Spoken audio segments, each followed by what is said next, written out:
ഈ സകല പ്രകോപനങ്ങൾക്കും കാരണമെങ്കിൽ ഈ മർദ്ദനത്തിനും ചോരയുടെയും പിന്നിലെ കാരണം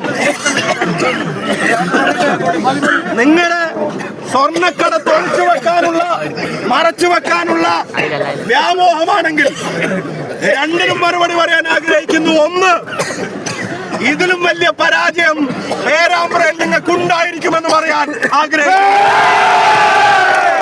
രണ്ട്, എന്തിനെ കൊണ്ട് വാർത്ത മറച്ചാലും ഈ സ്വർണം കട്ടവരെ ജനങ്ങളുടെ മുമ്പിൽ തുറന്ന് കാണിക്കുക തന്നെ ചെയ്യും എന്നും പറയാൻ ആഗ്രഹിക്കുന്നു.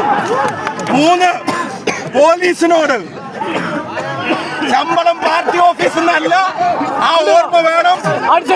ഇപ്പൊ ചെയ്ത പണിക്കുള്ള മറുപടി അത് ഞങ്ങൾ നൽകുന്നതായിരിക്കും. എല്ലാവരും പിരിഞ്ഞു പോകേണ്ടതാണ്.